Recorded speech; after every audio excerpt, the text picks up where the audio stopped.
family and for preparation of the next day. So the fact that you guys decided to come on out and hear what we have to say, yes, it makes us so very happy. So again, thank each and every one of you for being here. And you will find every day on one of our challenges, I am always in a good mood. I am always happy to be here because the information that is coming out of our sessions is so very valuable. And I just love being able to learn and evolve with each and every one of you. And speaking of learning and evolving, today has been a very, very productive day. All I can say, you guys, is that those of you who are new, you are here at the right time. We have some wonderful, wonderful things that we have been planning for you guys and for our family who has been here with us, and some of you from the beginning. We have heard you and we have taken that information, and you will see that we have some wonderful things coming up for you guys. Now, speaking of our lovely family, I see you guys coming on in. Hello, everyone. Again, thank you guys so very much for being here. Now, as you come on in, you should know the routine. Please type your name and where you are from in that chat box. And if you have the opportunity, please turn on your cameras. Some of the best parts about being on a Zoom call like this is that I get a chance to see all those faces and your wonderful smiles. So I'm going to go ahead and get started and saying hello to everybody. First up, I see the wonderful Mr. Kenny Taylor is here with us today. Hello, Mr. Taylor. He is coming on in from Los Angeles, California. It is always good to see you, sir. There is Mr. C.J. Jackson. Hello, sir. It is always good to see you. Yes, sir. Thank you so much for being here. I'm digging that suit. Very, very nice. Thank you so much for being here. I see we have the lovely Miss Samantha is here with us today. Hello, Samantha. How are you? She is coming on in from Indiana. There is the beautiful Miss Rita Bouchard. Hello, Queen. How are you? She is coming on in from San Diego, California. I also see we have the beautiful Miss Janelle Appling coming on in from Colorado. I see you, Betty. Hello, my good friend. I'm so glad to see that you were able to make it with us today. It is very, very good to see you as always. I see we also have the beautiful Miss Tammy Gully is here with us. Hi, Tammy. How are you? She is coming on in from Tampa, Florida. Now I see we have the beautiful Miss Kimberly Brooks is here with us today. She's saying good evening, everyone. Hello, Kimberly. How are you? Now I have to put this out there. The ladies are showing up tonight. I like to see that. Thank you, ladies, so very much for coming on in. There is the beautiful Miss Carla Arrigo. Of course, she is here with us from St. Louis, Missouri. There you are. Hello, Queen. I love your energy. Thank you so much for being here with us.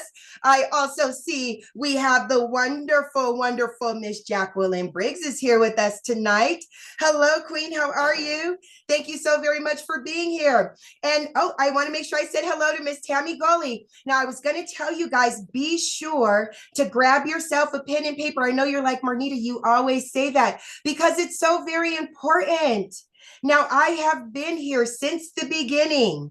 And every time we have one of these sessions, I always learn something new or I have an aha moment. So I want you guys to be able to experience that as well. So definitely go and get a pen and paper and get ready because we are at the top of the hour. Again, thank each and every one of you for being here this evening for our Tuesday night edition of our ILCA 5-day challenge. Again, my name is your Queen Connectress, Miss Marnita Casa, and I am your humble hostess for today.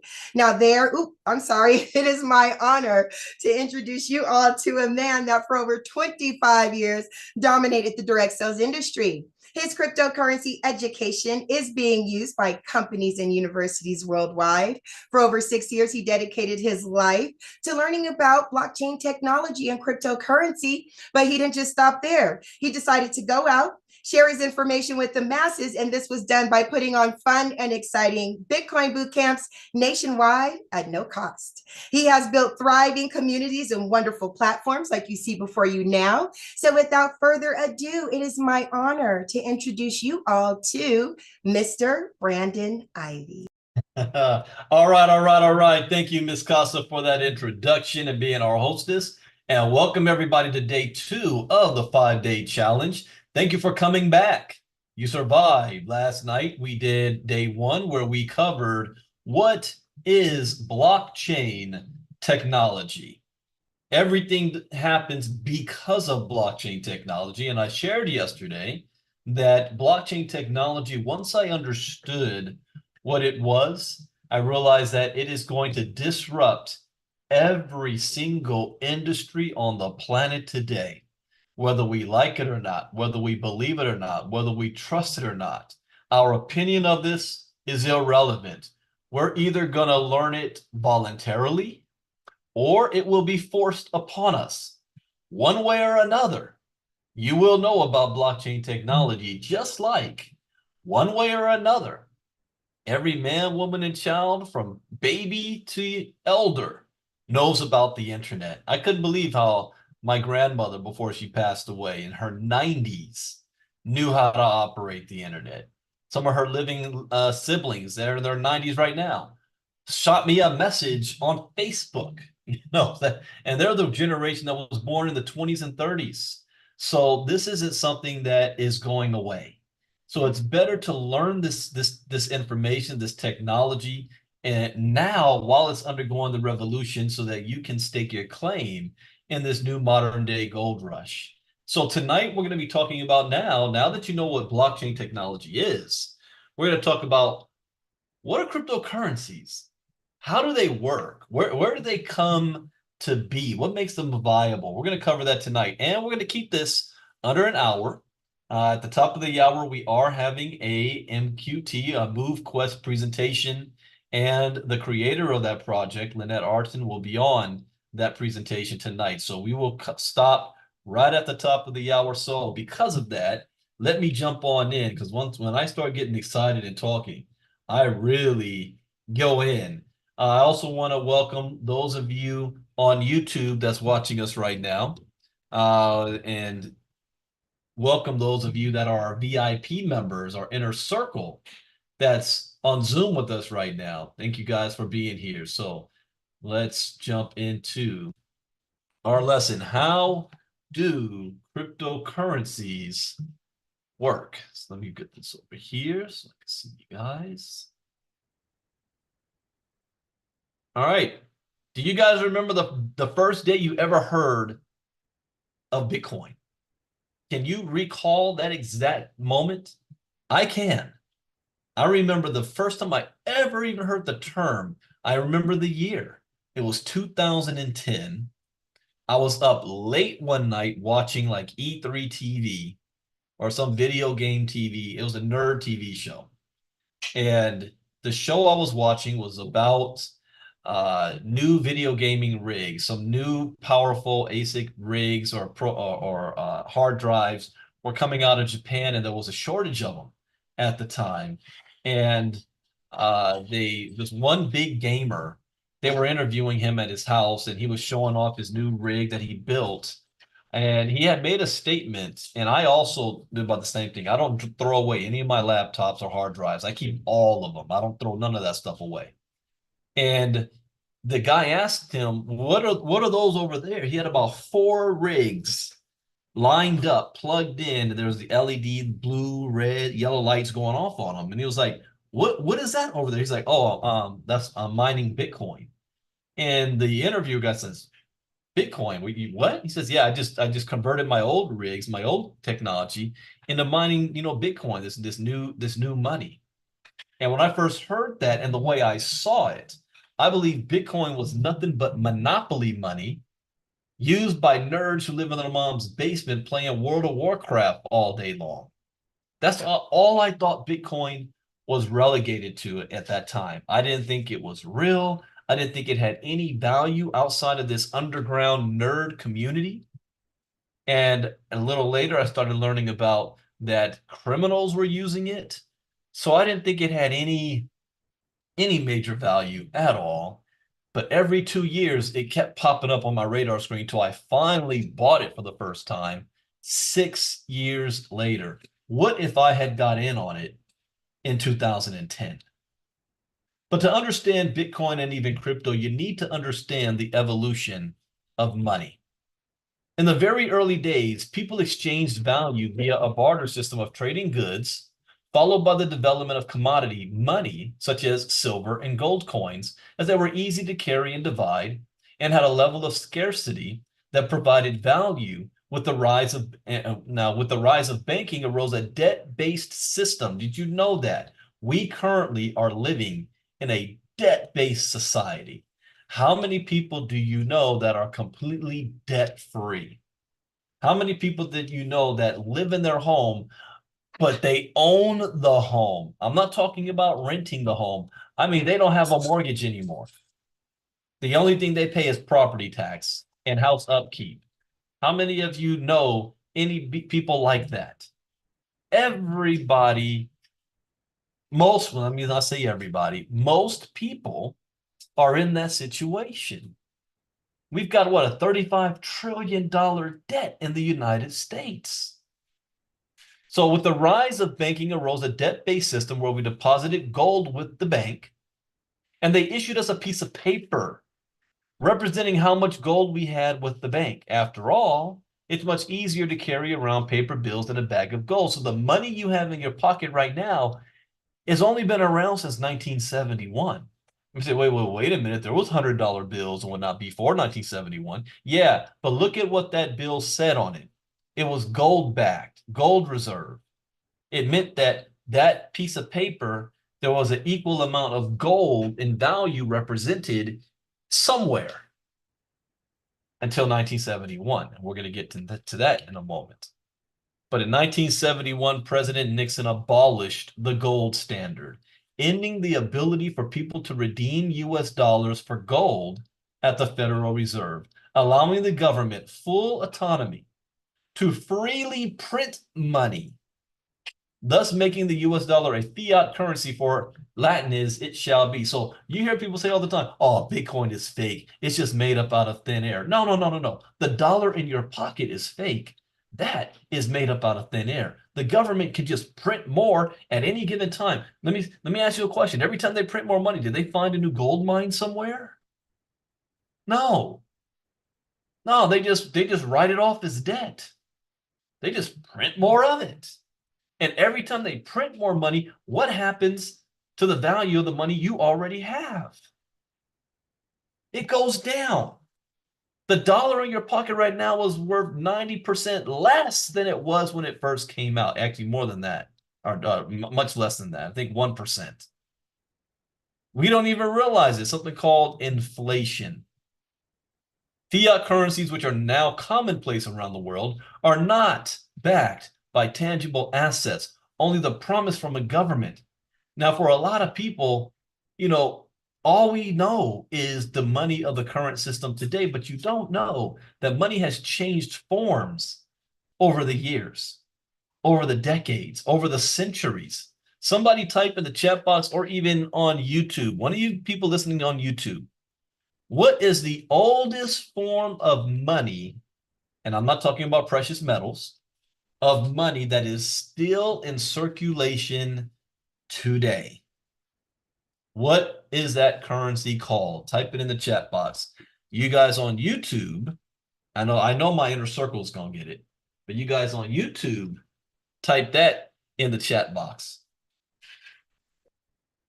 if you know the answer to that.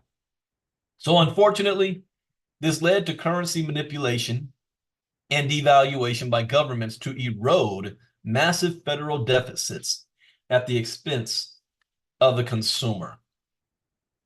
The evolution of money. Goodbye, gold standard. I'm still waiting for somebody on YouTube that knows the answer to that. Nobody's saying anything there. Goodbye, gold standard. Hello, inflation. The gold standard, even in its partial form up to 1971, helped to control inflation.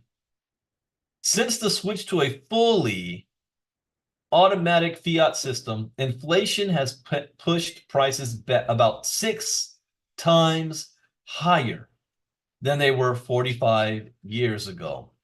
So if you don't understand or know what inflation is, let's go back to the 90s. What would $20 get you at the grocery store in the 90s? Take that same $20 and what will it get you at the grocery store today? There's a difference, isn't it? Someone said, no, Brandon, let's just go back a couple of years. $20 is a couple of years ago would have got me a whole lot more than $20 is today. All right, let me help the people on YouTube out. They're new. They're learning. The oldest currency that's still in circulation today is the British pound. That's the oldest currency. But does that mean money is only 500 years old? Nah, there was money before that. It was just a different form of money. My second time going to England, my wife and I visited the London Museum, and there's an entire wing of that museum, a wall that charts the history of money. From the very beginning, they showed on the wall cowrie shells. So, you know, shells on the beach they picked up that looked pretty and whatnot, that represented value. That was a form of money that was changed and exchanged and bartered with, all the way to like different rocks and minerals and whatever. And it goes through history all the way up to, you know, the Romans with the coins, gold coins, all the way up to the current when the British pound came into existence, Spanish gold. And then it switched over to not just money, so the US dollar, the euro. You know, the euro is new as well. That wasn't when did the euro come out? The 80s? 90s? In the 90s, the euro. My wife had to correct me real quick. 90s was the euro. And then it started to show checks. You know, you can write a check. Then it showed plastic, you know, credit cards, debit cards. Then it showed phones, because in large parts of Asia, they don't carry cash anywhere. Their cell phones do all their transactions. When they go to the store, they go anywhere, they just tap their phone and the phone is connected straight to whatever their account they're at, and they pay with their phones. They don't have cash. In fact, there's cash shortage over there with coins and whatnot. And at the end of the wall, it had something like this. Now, you can't really see this, but that's the Queen of England. On the front, on the back, Bitcoin. Bitcoin. This is a physical representation of Bitcoin. I actually got this at the museum. But Bitcoin, the future of money is digital. We already live almost in a cashless society today. I only carry cash around, especially if I travel, to pay for, I never know if I'm renting a car, you got toll roads all over the place. Never understood that our tax money's already paying for the roads. Now I got to pay for it again. Also for parking spaces and for tips and things like that. But most people don't carry cash and use cash. They use their cards. So the dollar has lost 90% of its purchasing power since the mid-20th century as a result of inflation. This is why many financial planners stress investing in assets like stocks, gold, real estate, etc., rather than holding cash to preserve and grow wealth, given fiat loses its store of value over time. You know, when we go to school, we are not taught about money. We're not taught about what real money is. In our community, I showed you guys real money. You guys remember when I read that article from the Federal Reserve? They said there's 3 forms of money and most people don't even have access to the main 2 forms. You only think money is cash. That ain't real money. That's not where the real money is. And the wealthy people don't hold cash. The average billionaire does not have $1 billion of cash sitting in a bank account. We're always taught, work at a good job and save your money. Create a savings account. That's the worst thing you can do long term, because that savings account, the only person you're making money is the bank. but you're losing money every year as inflation happens if you're saving money. So what do the wealthy people do?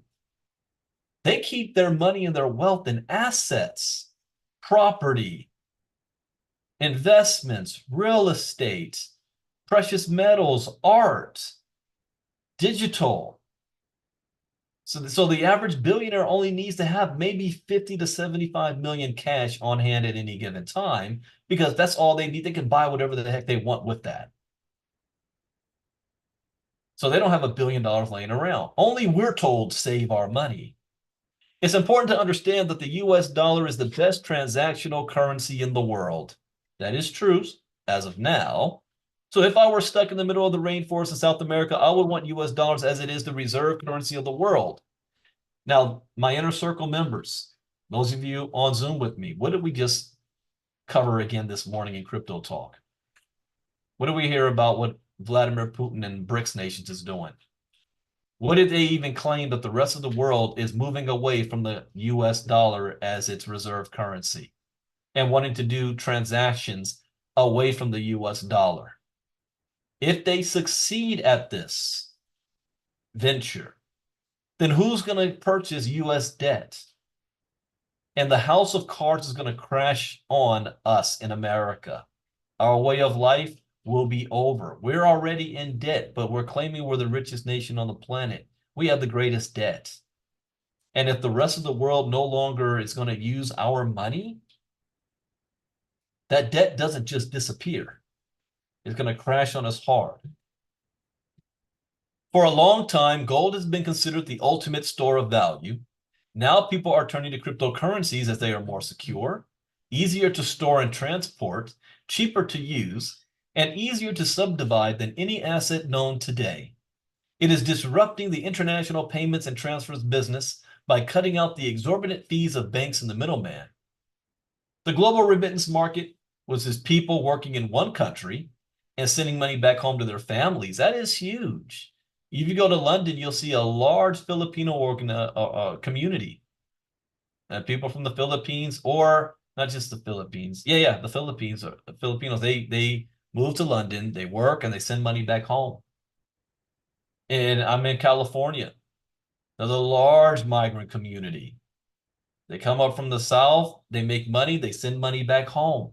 In fact, some countries in South America, their number one or number two GDP source is coming from money that their own citizens is sending back home from abroad. Now, the underlying point here is that Bitcoin is not meant for paying for your Starbucks coffee instead of US dollars. Most people would rather use their Starbucks card and earn stars in Bitcoin for now. But that's quickly going to be changing. Now, the basic concept is cryptocurrency is roughly the equivalent of using PayPal or a debit card. So it's not like you're doing something you haven't been doing. It's just a different way of it. So that, except the numbers on the screen represent cryptocurrency instead of a fiat currency like a dollar. All you really need to do is set up an account with a crypto exchange service like Coinbase, use your fiat money from your bank, and you purchase crypto. One of the things we hear from in the MoveQuest community, the first thing people say, how do I buy MQT? Well, you need to buy crypto first. You need to buy AVAX and then swap it into MQT. So this is showing you the first step. You got to buy crypto. To use cryptocurrency, you don't need to understand it any more than you need to understand the monetary system to use a credit card.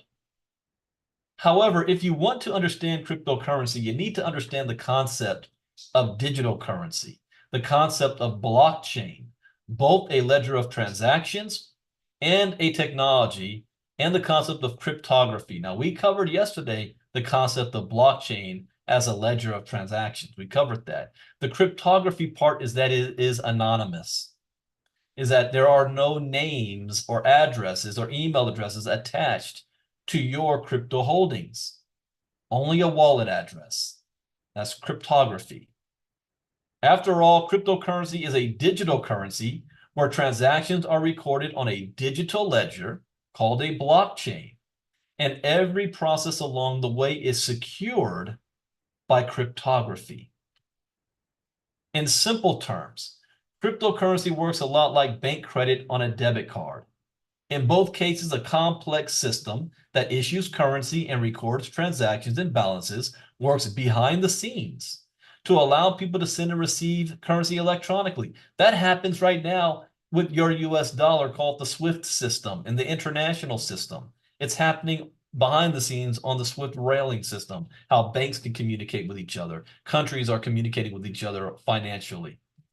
Blockchain is kind of doing the same thing, just on a different network. The main difference between cryptocurrency and bank credit is that instead of banks and governments issuing the currency and keeping the ledgers, an algorithm does. I mean, what makes a country? Control over its purse, control over its own money. So why do you think governments and businesses have come out initially hostile and against crypto? Because it is taking power away from them and saying, we no longer need banks and the government to issue the currency and hold us all in debt and servitude. An algorithm does, a math equation does. Now, who are you going to trust more? A government and whoever is the leader, or math? Math is math. It can't be manipulated. It can't be changed, like gravity. Every time you drop that apple, it's going to hit the ground. 2 plus 2 will always be 4. No, there are no alternative realities, alternative facts about it. The funny thing about people and how people are, you can have one person looking at a 6, and then in America, then somebody from Canada looking south sees the same number and they see a 9. So it's perspective. The blockchain is not about perspective or belief or what I want to happen. It's based on math. That's why Bill Gates said in 2014 that Bitcoin is freedom. It is the fairest form of a financial system that has no barriers of entry. Doesn't matter where you were born. Doesn't matter what language you speak. It doesn't matter if you have a college degree. Doesn't matter the color of your skin, if you're a woman or a man. None of that matters. And that's why the current powers that be don't like it. Now, is there interest in this? There is tremendous interest in the cryptocurrency space right now, and equal parts confusion, uncertainty, and doubt. Bitcoin, cryptocurrencies, blockchain, ICO, smart contracts, DeFi, NFTs, and metaverse. What do these even mean? The natural response to these foreign concepts is usually skepticism and rejection. But beneath the jargon lies a powerful new technology revamping our financial system. Bitcoin started as an experiment in the depths of the global financial crisis of 2008, aiming to build a better financial system. Early on, cryptocurrencies developed a seedy undertone as they were mainly associated with black market trades, ransomware payments, money laundering, and tax evasion. So let's look at that date. You guys remember what happened in 2008, right? The greatest recession since the Great Depression. Remember that?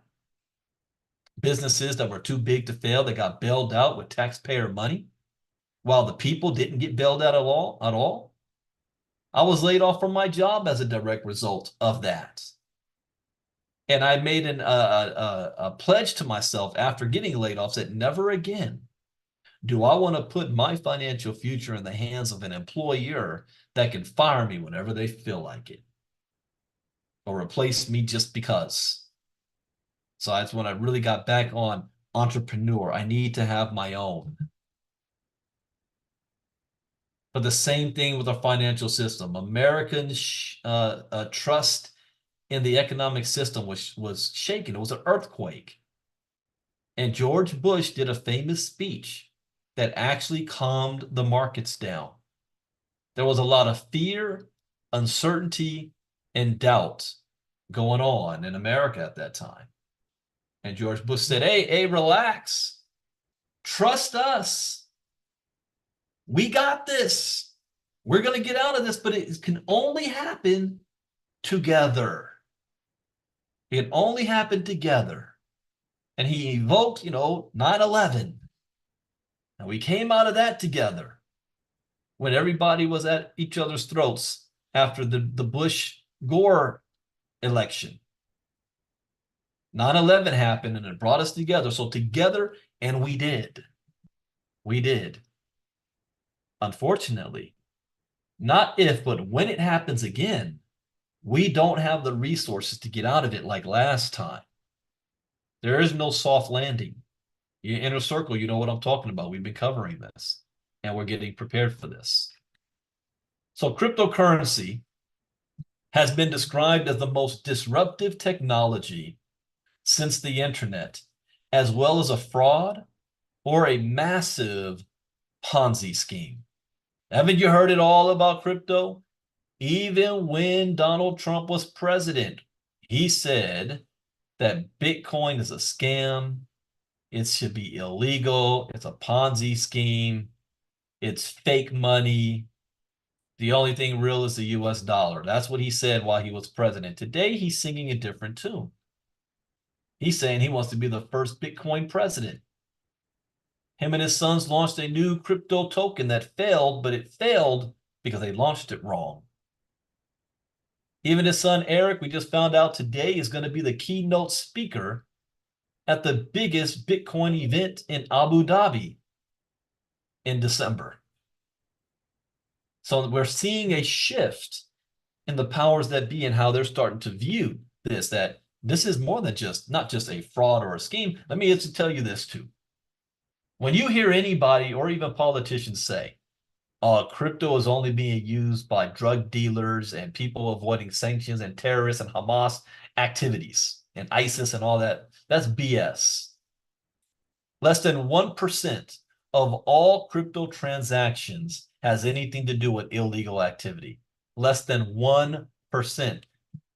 33% of US dollar transactions around the world, 33% has to do with illegal, illicit activity. That is a fact. So keep that in mind next time you hear somebody, your uncle at Thanksgiving. We got Thanksgiving coming up. You always got that one family member. Hey, you still messing with that crypto stuff? You know what I say? You still on a 9-to-5 job? Funny. Yeah, got to keep it real. Do not let lack of education keep you in ignorance. I didn't say stupidity.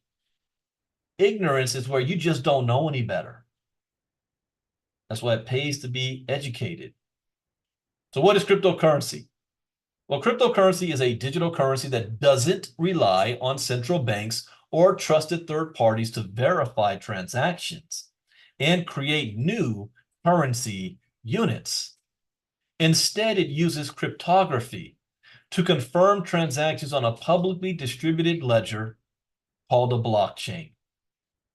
There are thousands of different cryptocurrencies in circulation, each with varying values. The first cryptocurrency, Bitcoin, was developed in 2009 by a programmer using the pseudonym Satoshi Nakamoto. Ah, man, I still have not seen that. Is it an HBO special on the search for Satoshi Nakamoto and they named somebody? I have been so busy, I missed that. I'll have to go back and watch that. But he's pseudonym Satoshi Nakamoto. In a 2008 white paper entitled A Peer-to-Peer Electronic Cash System, Nakamoto provides the first description of blockchain. A blockchain is the technology that enables cryptocurrency to work, like government-issued fiat currencies, without the involvement of any central bank or trusted third party. Homework assignment: read the white paper. A peer-to-peer electronic cash system. It's not long. Was it 9 pages or so? Read the Bitcoin white paper. And if you say, I don't have time, I don't like to read also, well, I recorded myself reading it and I put it up on YouTube. So just go to YouTube, type in Bitcoin white paper, Brandon Ivey, and my audio will pop up. So that next time you guys are out there jogging, running, you're on your exercise bike, getting your steps in, have that playing in the background so that you can listen to it and that you'll be able to learn.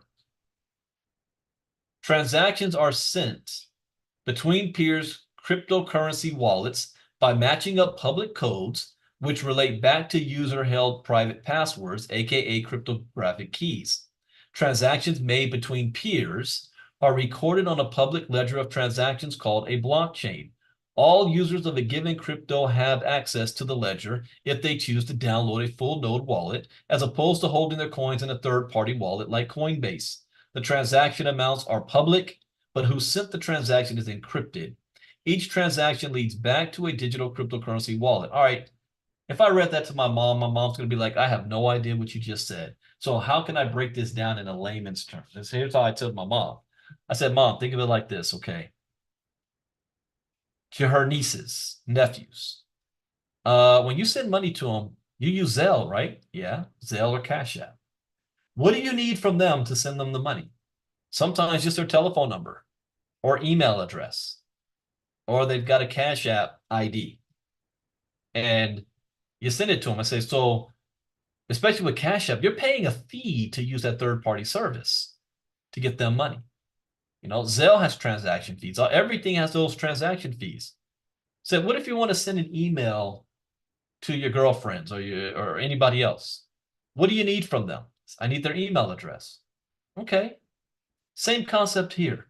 If you're going to send crypto money or crypto tokens from one place to another, the only thing you need is the wallet address you're sending it to, like sending a mail. If you're going to write a letter to somebody, you need to have, where is that going? What's the destination that it's going?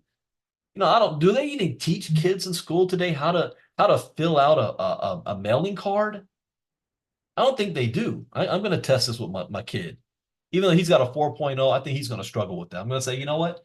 I want you to write a letter to Nana and Pop Up, and here's the card, and fill it out. I just want to see how he answers that. You got to put from, who's it coming from in the top left corner? Who's it going to right in the middle? You need to know the address.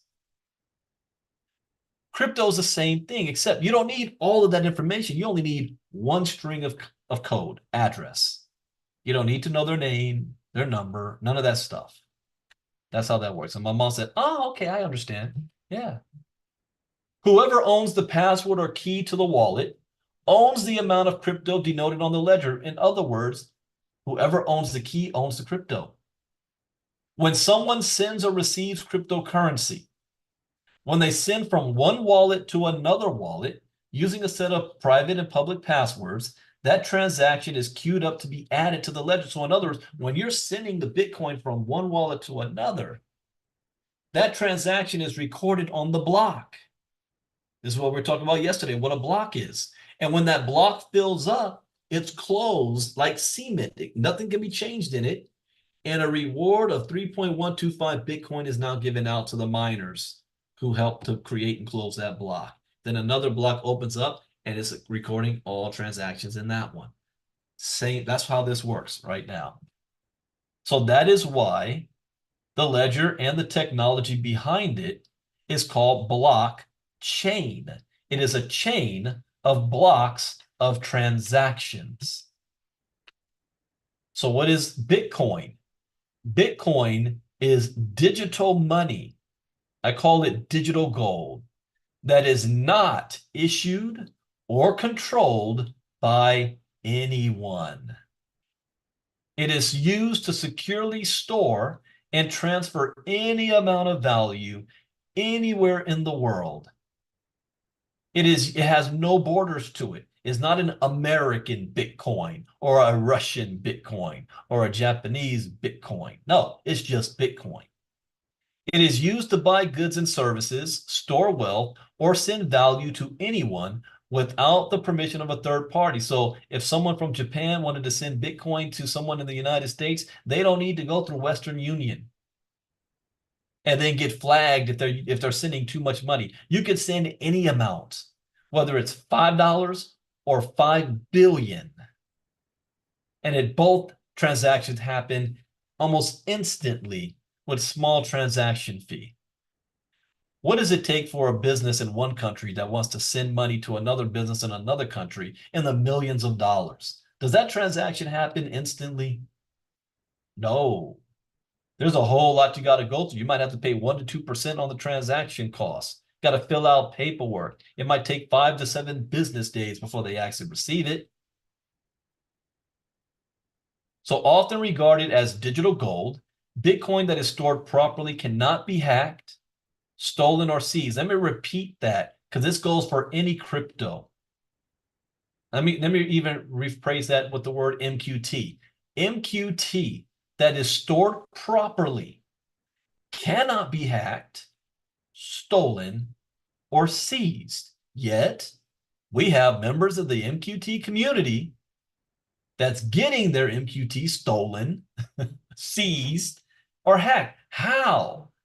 Brandon, if you said it can't be hacked, how? Because they are giving their key away. If you had a bank,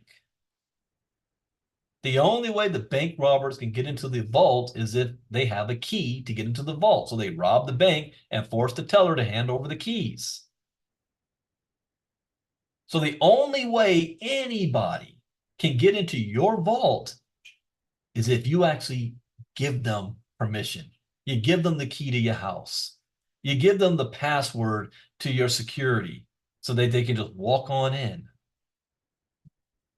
Unlike physical gold, Bitcoin is cheaper, faster, and more efficient to store or send anywhere in the world. Bitcoin is divisible to the 8th decimal place and is completely digital, allowing the transfer of any monetary value. In other words, there are enough decimals that Bitcoin can represent the entire wealth of the planet. So in the early days of Bitcoin, it was common to see people that had 5 Bitcoin, 10 Bitcoin, 40 or 50 Bitcoin transactions. Today, that's rare. I mean, 1 Bitcoin is worth $67,000 a coin. Back in the day, it was like $1,000 each. So you're going to start to have to learn a new monetary system, just like as in elementary school, we learned about coins, right? A quarter, what does a quarter represent? Nickels, dimes, pennies. We knew what these represented. Pieces of a dollar. You're going to have to learn a new term called satoshis. Satoshis are pieces of Bitcoin. So people will say, yeah, I went and bought a new car. It cost me about 0.0045 Satoshis. That's what's going to happen. How much did that cost? About 0.028 Satoshis. It's not going to be 1 Bitcoin or half a Bitcoin. So get used to that term in your mind, Satoshis. So opposed to government fiat currencies, which can be manipulated and devalued, there is a finite supply of 21 million Bitcoins and also 21 million MQT, making it a scarce and valuable asset. Like I treat every MQT right now like I do Bitcoin. It is valuable. It may seem like it's plenty flowing right now, but at some point, it's not going to be that easy to have a whole MQT. There is a finite supply of 21 million Bitcoins, making it scarce and a valuable asset. Bitcoin is the internet of money and will do for finance what the internet did for communication. Currently, there is almost 19 million Bitcoin in circulation. All right, here comes another test. When will the last Bitcoin be mined approximately? Somebody type in the chat box the year. Somebody from the inner circle should get that. I don't know if anyone on the YouTube will get that. If you know on YouTube, type it in the chat box. What is the approximate year that the last Bitcoin will be mined? I'll give you a hint. None of us will be alive when that happens. That's a hint. So how does it work? The Bitcoin network is a peer-to-peer network that runs on a decentralized, distributed, self-clearing ledger called the blockchain. Let me repeat that one more time. Keep writing in, guys. See, some of you guys are putting numbered years in. Oh, what? Judy's the only one? The Bitcoin network is the peer-to-peer network that runs on a decentralized. So, a couple of key words here. Peer-to-peer means me to you. On a decentralized meaning is not a company. Self-clearing ledger called the blockchain. Units of currency that run on the Bitcoin network are called Bitcoins. Okay, the answer is 2140. Oh, Tamara got it. Oh, wait. Okay. Mr. Albert, you're slower. Somebody on the YouTube got it before my inner circle got it. Don't let me down, people. 2140 is the year the last Bitcoin is supposed to be mine. So anyway, congratulations, Tamara. All right. Unlike most currencies issued by central banks, which can be devalued and manipulated, Ms. Casa, yeah, we definitely will have those quizzes and tests in the system. Unlike most currencies issued by central banks, which can be devalued and manipulated, Bitcoins are issued according to a fixed set of rules to create sound money that can't be manipulated by a central authority or a malicious actor. Users can buy or sell goods and services, send money to people or organizations, or even extend credit in a fast, secure, and borderless manner. The only prerequisite for access to these coins is an internet connection and a private key that forms a pair with public-facing keys to provide access to the coins stored on the Bitcoin network. Unauthorized access to someone's private key is similar to stealing gold from their vault, and that's what's happening. People in the MoveQuest community is giving unauthorized access of their wallet to other people, not really realizing that they're doing it. Bitcoin's core value proposition. One of the first things that people think about when they learn about Bitcoin is payments. Every financial transaction we make, either with Venmo or our banks, has at least one intermediary that sits in the middle, and they take a little cut. What if we could transact with one another in a peer-to-peer way without needing permission? All we need is an internet connection, and we could send money to anyone without anyone's permission in the same way that the internet allows us to send information. Philosophically, Bitcoin assures that the money you have earned is yours and enforces the idea that you can truly own your wealth. So here is when Web3 kicks in and blockchain technology. The internet allows us to share information with anybody without permission. But when you share information, you both have the same information. The blockchain allows us to transfer ownership of something digitally. And all you need is an internet connection without anybody's permission. But because of the blockchain, you're transferring ownership of it. And once it leaves you, it is now in their possession. You both don't have the same copy. That's the revolutionary part. That's Web3. Payments and being a medium of exchange is an important part of Bitcoin's value proposition, but it's not the only part. Bitcoin is a highly censorship-resistant and permissionless store of value. Using the Swiss bank account analogy, there is about $20 trillion worth of wealth in the world stored in offshore bank accounts and shell companies by major companies and in many individuals. This is not illegal. Rather, it's to lawfully shield those assets from creditors, taxation, legal jurisdictions, or even corruption. Think about it. They don't have it sitting in their own savings account. Bitcoin and other crypto assets fulfill this void, and many others to a much greater extent, as the first uncensorable and unseizable asset in history. The government can't even get you Bitcoin unless you give them your private key. Why you should own Bitcoin? Well, you may want to own some Bitcoin for the same reasons why you should invest in anything. To maintain or increase your standard of living over time. Wealthy people get into Bitcoin to stay wealthy. The rest of everybody else can get in it to get wealthy. This is especially important in the face of inflationary pressures and the fact that fiat currencies are a terrible store of value. Owning Bitcoin or any cryptocurrency is a choice. That is why We're here to educate you so you can make an informed decision. Everyone should build a diversified portfolio to secure their financial futures and enable them to achieve what they want most in life. Crypto assets could play an important role in that, as many believe, Bitcoin and blockchain-based assets are one of the greatest technological innovations of all time and will represent the greatest wealth creation event of our time. Knowing that, is that something that we should ignore?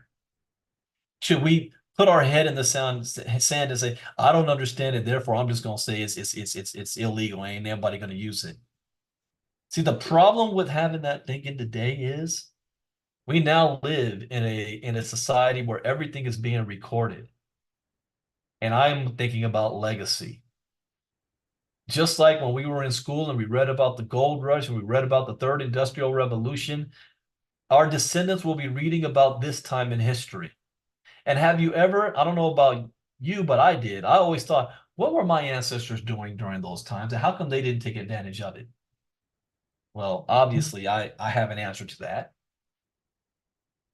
But my descendants, when they ask that question, what was my ancestors doing when the Bitcoin revolution first got started in 2008? They're going to know because you're on social media. They're going to know what you look like.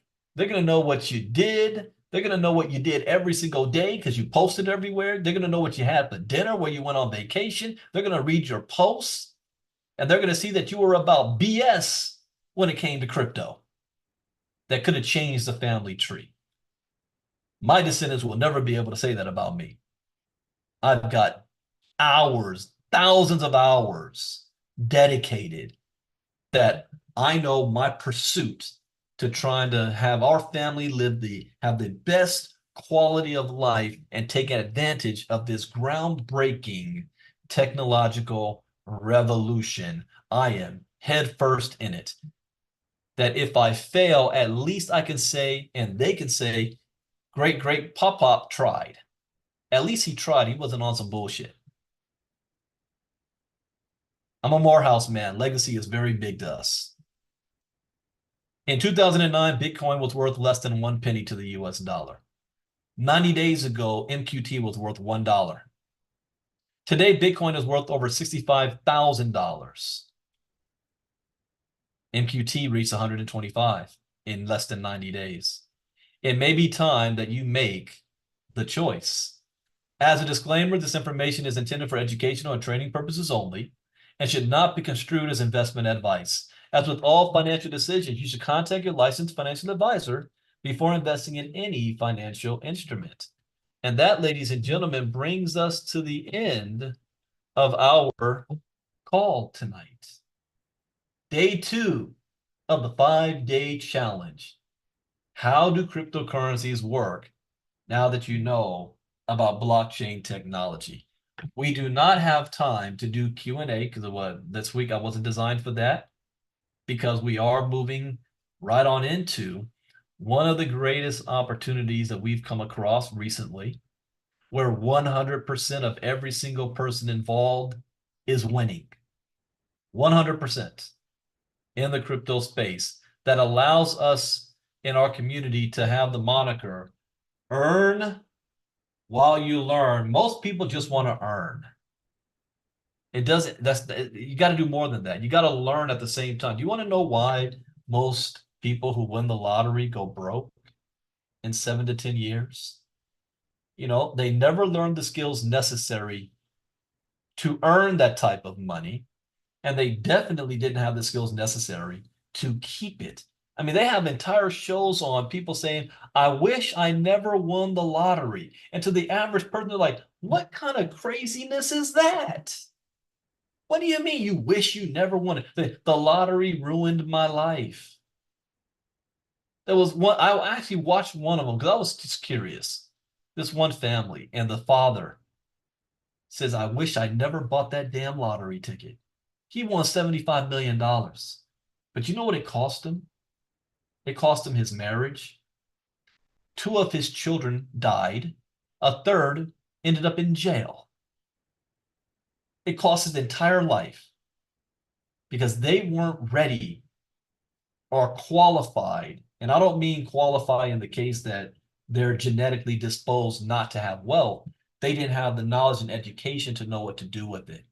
That's why most athletes, whether it's hockey, baseball, basketball, and football, those players, their lifespan in professional sports is at best 3 to 5 years. And you're giving a 19-year-old kid millions of dollars and they've been broke all their life and they start living a certain lifestyle. Then all of a sudden the money stops and they're 35 years old. Used to live in a lifestyle since they're in their 20s that way, and they continue to live that lifestyle, then they go broke. They can't turn the clock back in time and go get another professional contract. Education is everything. So with that, there will not be a day 3 tomorrow. In fact, I will be gone all day tomorrow, so please nobody try to contact me. I will be back on Thursday. Tomorrow morning, though, Ms. Casa will be doing, there's no Inner Circle Crypto Talk, but she will be doing the MoveQuest presentation, and Lynette Artin will be on tomorrow morning with Ms. Casa. I'll be back on Thursday. On Thursday night, we're going to be talking about the wallets, how to buy Bitcoin, how to buy crypto. So you're going to learn about all the wallets on Thursday night. So you need to come back for that. And we still invite those of you on YouTube. We invite you to be a part of our Inner Circle, our VIP, to be on Zoom with all the cool kids that you see on screen right here, right now. My Inner Circle, they're in the best position to win, period. They're not getting their crypto stolen or none of that nonsense. Sometimes they may slip up. It happens. Even I made a mistake before where the community all saw through it except me. That's still shameful. And I was on the phone with Marnita when it happened. And everybody, then I went to look at our Telegram group and all y'all called it out. I'm like, oh, y'all saw it and I didn't. But anyways, we invite you to be a part of our Inner Circle. It's $49 a month. You get crypto talk 5 days a week. Every morning we're talking about this space. It pays to be in the Inner Circle. So we invite you. Go to ilcacryptonews.com to register if you want to be a part of our Inner Circle. $49, you get to be in our Zoom with us here every 5-day challenge we do. With that, let's hop on to the MoveQuest presentation. Can you do a night on the difference between coins and tokens? Ask that question on Thursday when we're talking about wallets on Thursday. Because we can cover that. So join the movementum.com literally right now. See you guys on Thursday. Bye-bye.